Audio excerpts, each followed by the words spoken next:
Welcome to the Center for Advanced Studies in Child Welfare.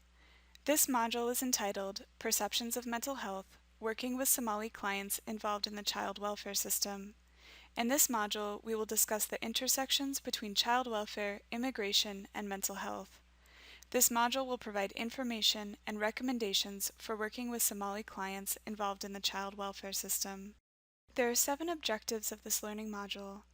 The learning objectives are to understand why it is important for the child welfare and mental health systems to collaborate, to understand the political and cultural contexts affecting Somali refugees' understanding of mental health, to understand how cultural perceptions of mental health affect service utilization, to explore perceptions of mental health in the Somali refugee community in Minnesota, to understand how mental health stigma impacts work with refugee clients involved in the child welfare system, to learn strategies for working with Somali refugees in need of mental health services, and to explore available community resources for child welfare practitioners working with Somali clients. This learning module is structured into 7 parts. Part 1 will look at the intersection of child welfare, immigration, and mental health. Part 2 will provide a brief history of political events in Somalia. Part 3 will give an overview of Somali immigration to Minnesota. Part 4 will discuss refugee involvement in Minnesota's child welfare system. Part 5 will then look at perceptions of mental health in the Somali community. Part 6 will list available community resources for child welfare practitioners working with refugee clients in the Twin Cities. And finally, Part 7 will conclude the learning module and will provide recommendations for working with refugees in need of mental health services. We will now proceed to Part 1 of the learning module. In this section of this learning module, we will explore the intersection of child welfare, immigration, and mental health. That 47.9% of youth aged 2 through 14 involved in the child welfare system have clinically significant emotional or behavioral problems. This points to a need for effective collaboration between child welfare and mental health practitioners. Research on collaborative service efforts between child protective workers and mental health providers has found that contact with child welfare functions as a gateway into mental health services. Furthermore, studies have found that effective collaboration between child protection and mental health services can benefit both workers and clients. Research on the need for mental health services for children involved in the child welfare system has uncovered significant disparities in access to mental health care for minority populations. It has been found that families in the child welfare system can experience discrimination based on race, gender, economic status, English language skills, immigration status, and culture. Several studies have also found that minority populations are less likely to receive mental health services than Caucasian clients. Unfortunately, there has been very little research conducted on the needs of minority populations involved in the child welfare system and their ability to access mental health services. Immigrant and refugee populations involved in the child welfare system are especially vulnerable. Studies have demonstrated that immigrants face particular challenges related to legal status, while refugees encounter barriers related to acculturation and adjustment when interacting with child protective services. Despite the unique barriers these populations face when interacting with the child welfare system, limited research on the intersection between immigration, child welfare, and mental health has been conducted. A review of current literature found only a limited amount of research articles about this population's involvement in the child welfare system and their ability to access mental health services. Now that we have gained a better understanding of the connections between child welfare, immigration, and mental health, we will move on to the second part of this learning module. Although there are many refugee communities in Minnesota, we have chosen to focus on the Somali population for the purposes of this learning module. The second part of this module will give a brief overview of the political history of Somalia in order to gain a better understanding of the political context of Somali immigration to Minnesota. We will now proceed to the second part of this learning module, which will provide an overview of the political history of Somalia. This history is a brief overview and is not meant to provide in-depth information about the country or its political developments. Rather, it is meant to provide a basic understanding of the political context of the country for the purposes of better understanding Somali immigration to Minnesota. Present-day Somalia was colonized by the British in the northern part of the country and by the Italians in the southern part of the country. Somalia gained its independence in 1960 and merged to form the United Republic of Somalia. For much of the next 3 decades, Somalia was entangled in Cold War politics. Political unrest began around 1989 and led to a full-on civil war in 1991, in which Somalia's president was ousted from power. Following the collapse of the government, Somalia suffered ongoing natural disasters, including famine, flooding, and drought, as well as continued violence from the civil war. This forced thousands of Somalis to seek refuge in neighboring countries, such as Kenya and Ethiopia. Following the mass exodus of over 2 million Somalis from the country, the United States began resettling Somali refugees in the early 1990s. Most Somalis who now live in Minnesota came to the United States as refugees. A refugee is someone who has been forced to flee his or her country because of persecution, war, or violence. A refugee has a well-founded fear of persecution for reasons of race, religion, nationality, political opinion, or membership in a particular social group. Because of continued fear of persecution, they are unwilling or unable to return to their country of origin. As a result of their inability to return home, the United Nations and partner countries have established a resettlement system in which refugees are permanently relocated to safe countries. As a result of the political instability in Somalia, refugees may have experienced multiple traumas. A 2010 study focusing on Somali mental health outlined common traumatic events that this population may have experienced.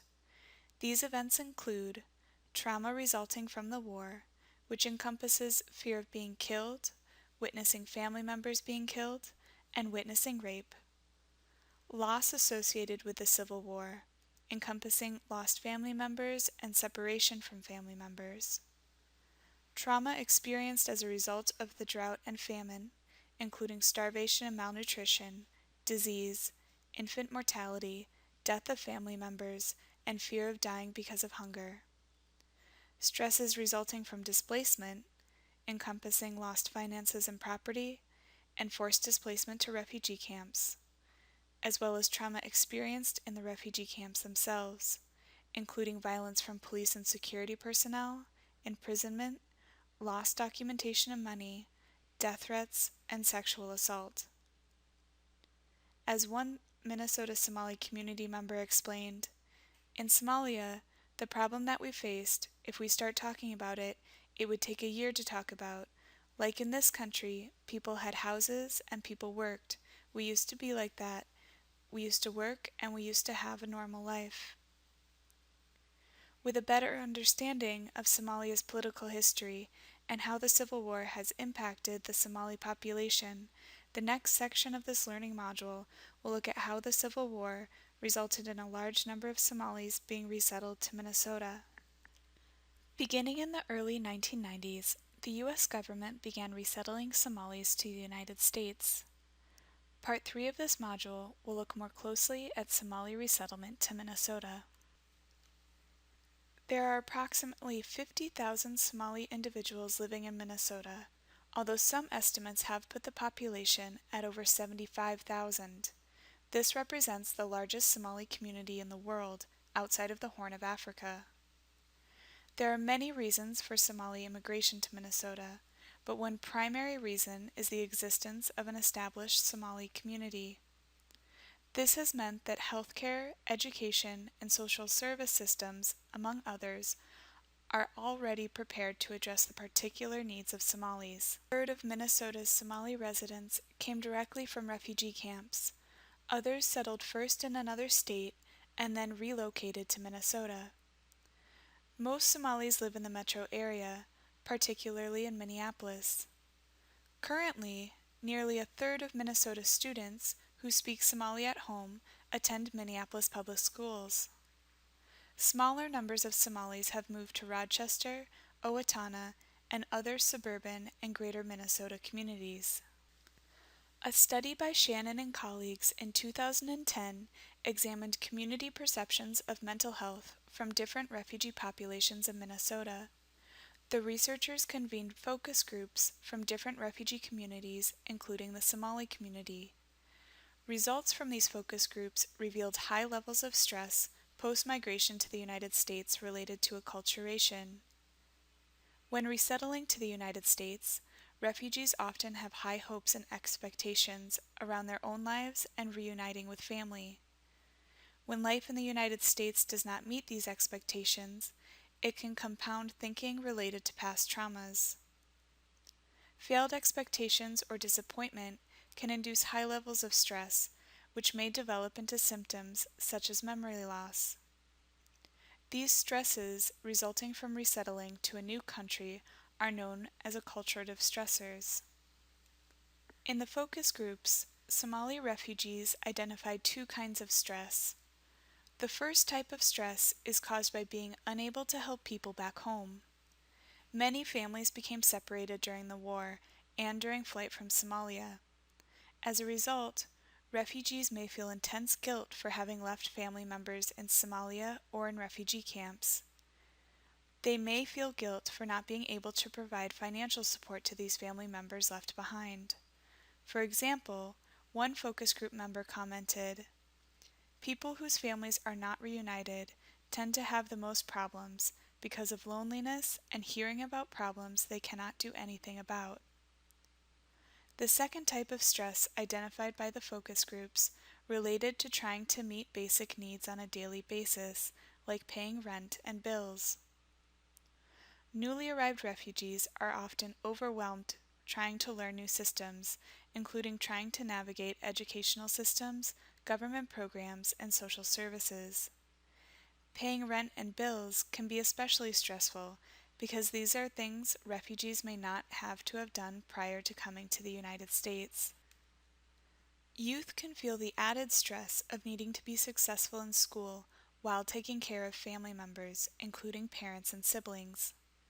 Refugee youth may be the only ones in their families who speak English, and may act as the family's translator during meetings with school officials, immigration officials, state agency representatives, and social services staff.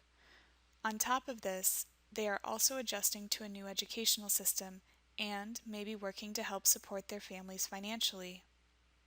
As one Somali youth explained, "On top of seeing atrocities back home, you come here and you're still in school, and you have all of that on top of that to worry about." The next slide will feature a video that further discusses acculturative stressors. This slide provides a recorded conversation with Fardos, a Somali mental health interpreter in the Twin Cities. She has been working with the Center for Victims of Torture in Minneapolis for over 2 years. In this video, Fardos discusses acculturative stress and its impact on Somali mental health. I just want to add one more thing. The refugee when they got here, I think they are so excited to life in America. So when you ask them those questions, which is good, they don't seem to have much problems, or they don't notice their symptoms right away. So, but when they here in the United States for a couple of years, things change. Life gets more stressful, of course, but then all the things that they went through in back home hands them the back. So I just thought that I should mention that too. Also, as an interpreter, as a community, I think it's big time. It's so much stigma saying the word of mental health, as I mentioned earlier. So as long as you can go around and making comfortable the patient, and ask, like digging a deeper and asking them about their mood, about their worries, their anxiety, all those helps. All those I think are good tips. Slowing down when you are speaking. I said that I think earlier too. So all those helps. Thank you.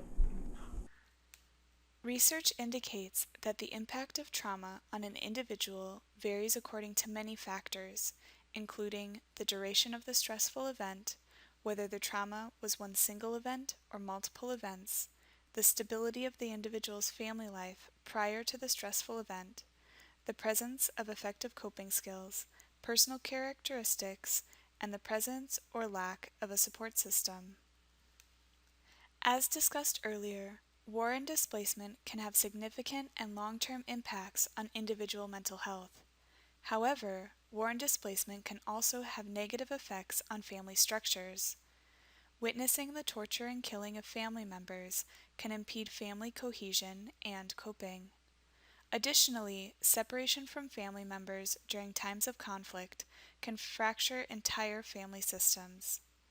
The effects of war and displacement on refugee families is beyond the scope of this learning module. However, it is important to note how these events can lead to vulnerable family systems and put them at a greater risk of interacting with the child welfare system. Resettlement also puts additional stress on fragile family systems. Acculturative stressors may lead to marital discord, separation, divorce, and domestic violence. Different parenting and discipline practices may also put refugee families at a heightened risk of interacting with the child welfare system. For example, in many cultures, it is acceptable to leave children alone while parents are away at work or running errands. In the United States, this could be considered a form of neglect by Child Protective Services. Despite the negative consequences that war, displacement, and resettlement may have on families, it is important to note the resilience exhibited by refugee families in the face of extreme adversity. For example, resiliency within Somali culture can be seen in supportive community structures. Somali culture has been described by community members as family-oriented, where families come together to help each other in times of need. The next part of this learning module will look more closely at these vulnerable families and their interaction with the child welfare system. As mentioned in the previous slide, in Part 4 of this learning module, we will discuss refugee involvement in Minnesota's child welfare system. Refugees involved in Minnesota's child welfare system pose a number of challenges to Child Protective Services due to language and cultural barriers, as well as fear of government entities as a result of persecution in their countries of origin. Unfortunately, there is no system to track the number of refugees involved in child welfare. However, numerous studies have found an overrepresentation of ethnic minorities in the system. In Minnesota, ethnic minorities are 6 times more likely to be reported for child maltreatment and are more likely to have their cases opened for ongoing child protective services than Caucasian clients. A recent study conducted in Minnesota revealed that child protection workers have a number of Somali cases, but that these cases are often labeled as African American. As a result, the number of Somalis involved in the child welfare system is unknown. As a result of the Civil War, Somalis have often suffered traumatic experiences. As discussed previously, Somali adults and children alike may have witnessed the murder or torture of family members and friends during the war. They may have either experienced violence directly, witnessed it with their own eyes, or have friends and relatives who have. A quote from a child protection worker in Sherburne County summarizes the impact that past trauma has had on child welfare work with refugee clients. She stated, "When I think about the refugee cases I've had, I would say that almost all of them would have benefited from mental health services." As has been discussed earlier, involvement in the child welfare system often serves as a gateway to mental health services for children and their families.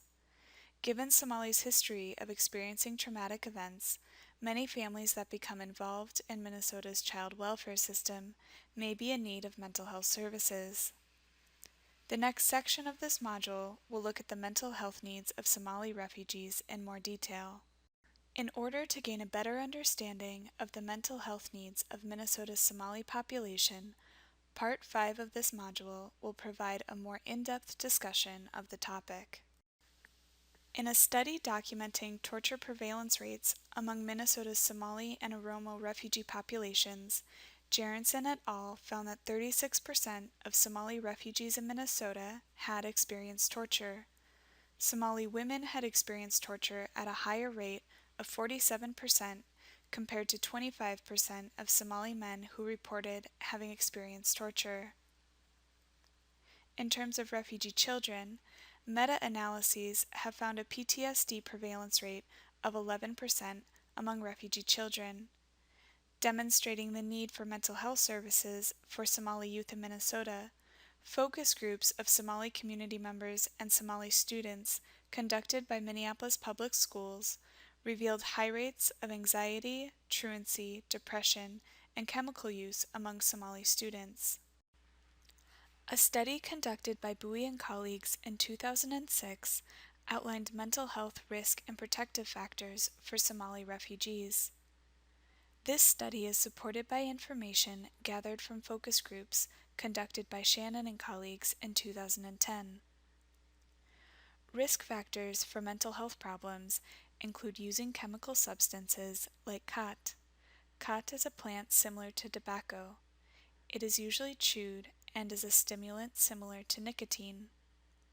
Although outlawed in the United States, there are reports of it being used by East African immigrants in Minnesota. Another risk factor is being identified for services by medical professionals rather than community service providers. Somali refugees will often seek help from family members or spiritual leaders first. As a result, by the time someone seeks help from a medical professional, their symptoms may have worsened, and they may be suffering from severe mental health problems. The Bowie and Shannon studies identified the following protective factors: being employed, receiving an education, as well as having strong family and community support systems. Another important protective factor is spirituality. A large majority of the Somali population practice Islam. Spirituality may act as both a risk and protective factor for mental health. For example, suicide according to the Quran is seen as a crime against God.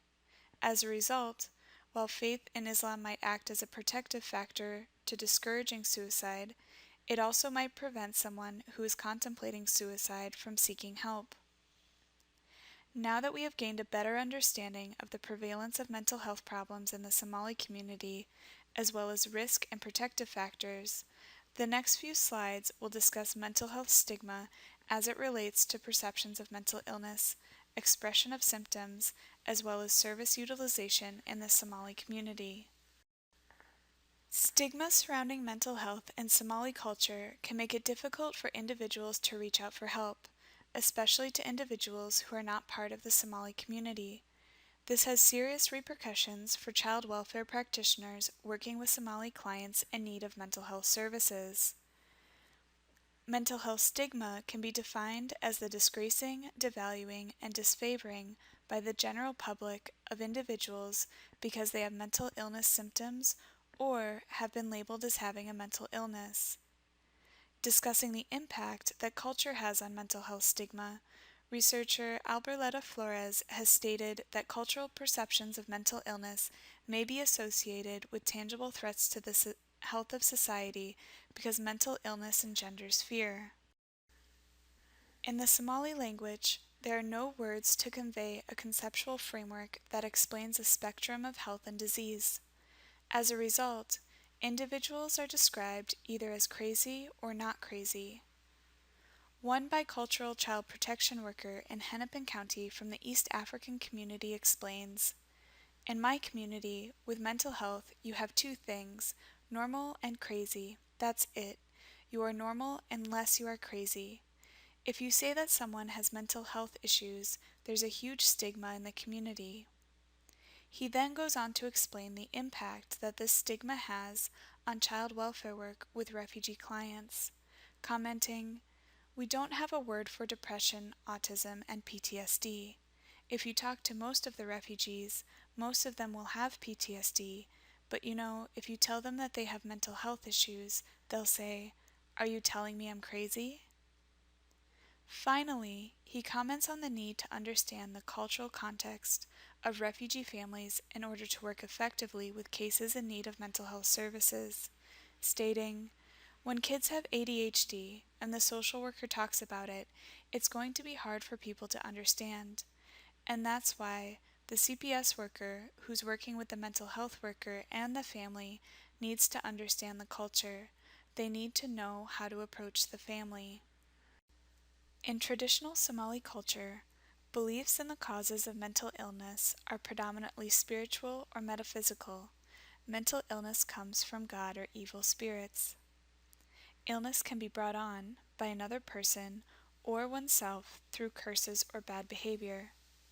Somalis may explain behavioral problems as an expected result of spiritual causes or possession by an evil spirit.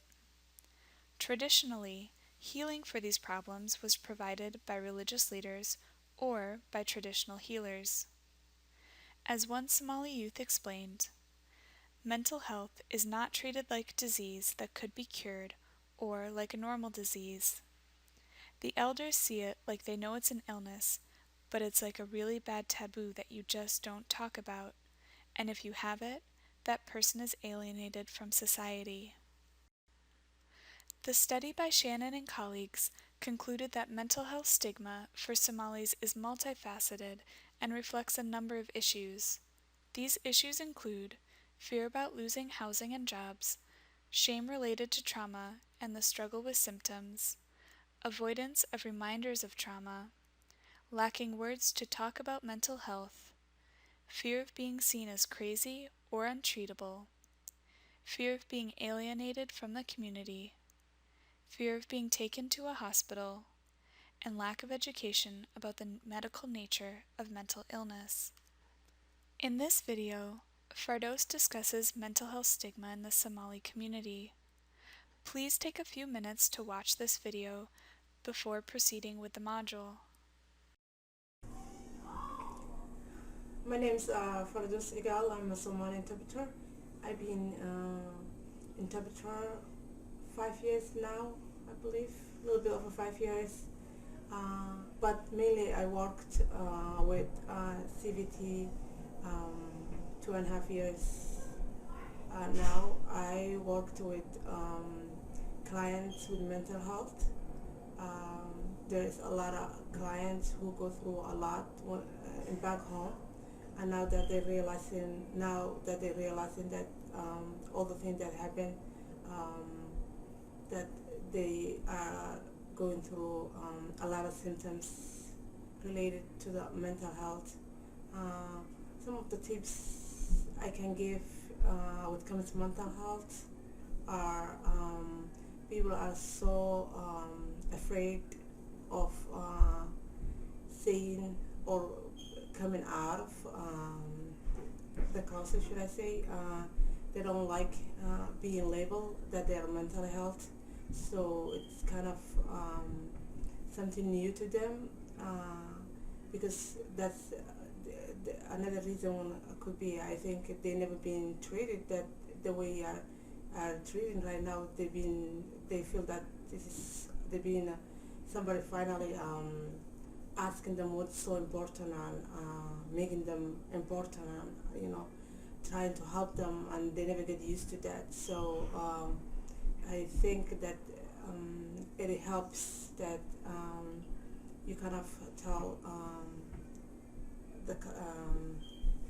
the people that's especially suffering the mental health that this is whatever that has been said, that it's going to keep private. Mental health is not stigma. It's something that can be they can get help for it. It doesn't have to kept in their houses. There's so much stigma. They don't like the word of mental health. If there's other ways that can be asked, they think that when you ask that when you talk about mental health, they don't know there's a different kind of mental health, and they think that you are saying that you are crazy. So I think one way to approach is just tell that uh, tell the patients that you are here to help them, and this is not where they've been, and you just want at the end you just want their well-being.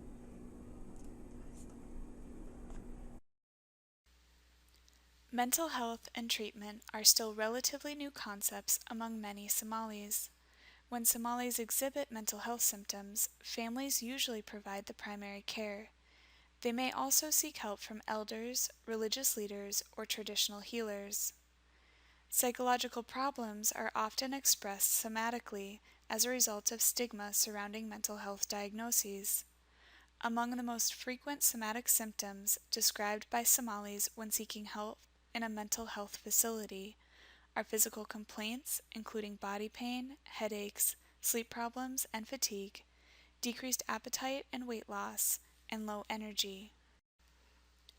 Despite not having words that convey a continuum of mental health symptomatology, focus groups of Somali war survivors have explained that their community differentiates between varying severity levels of mental illness.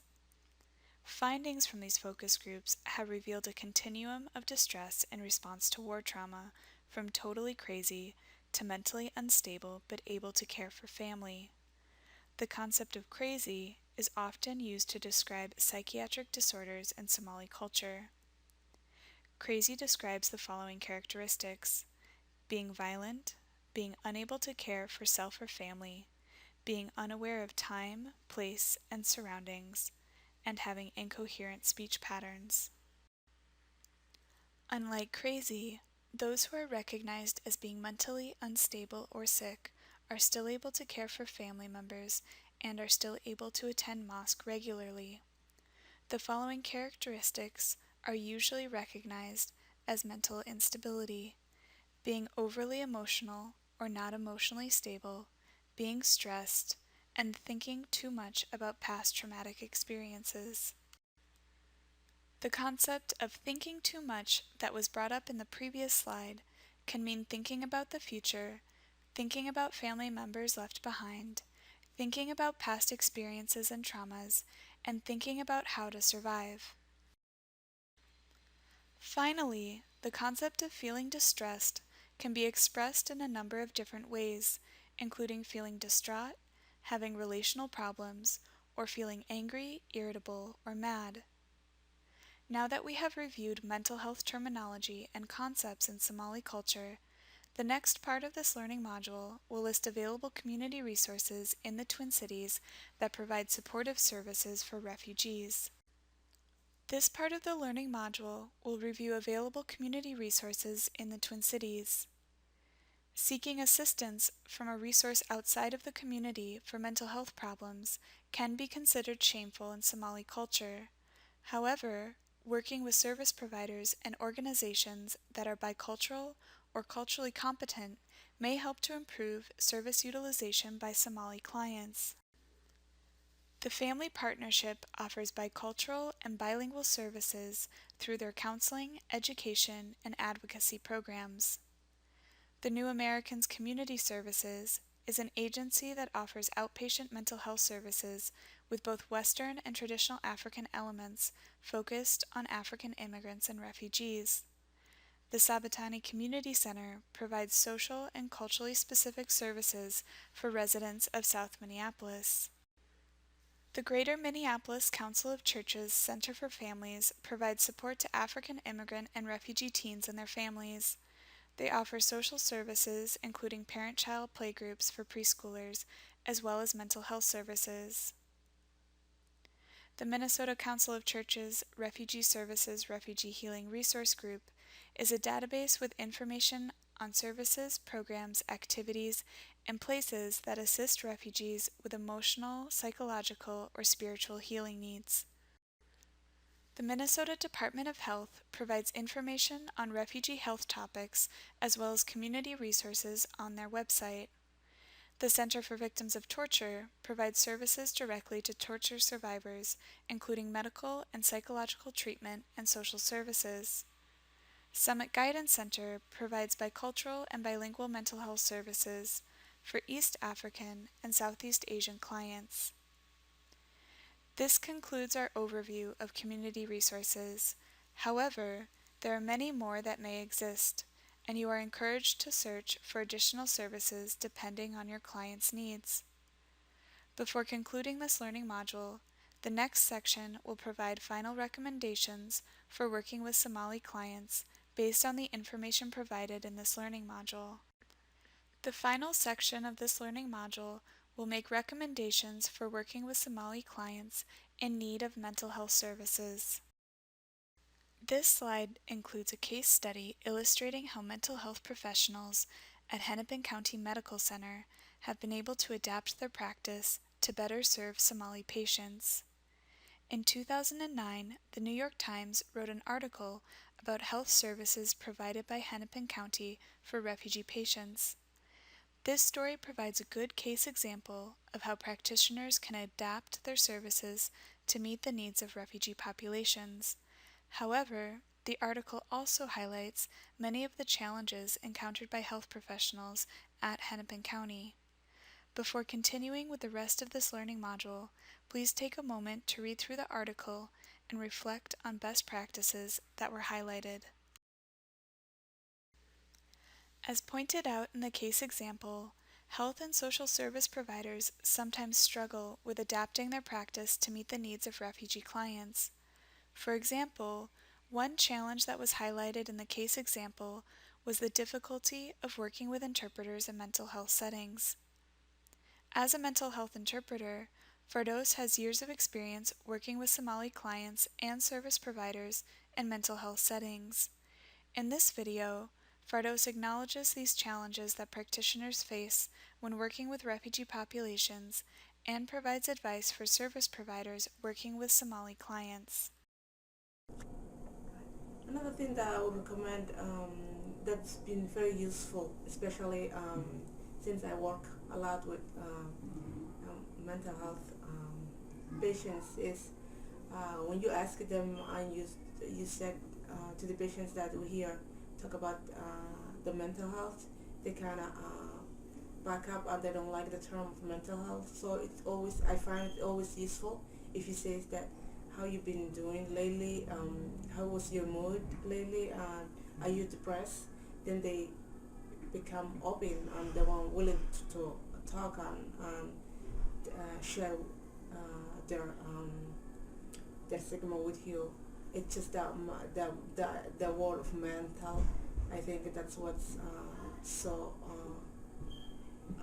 alarming to them. So it always helps when you tell them more. You go deeper. Like I want to talk about your mood and are you depressed or how you been doing. So all those things help. Are you do you worry more lately than you have to? It's like as if like you're having a conversation, normal conversation with the patient. Things start then pick up to start. So all those help.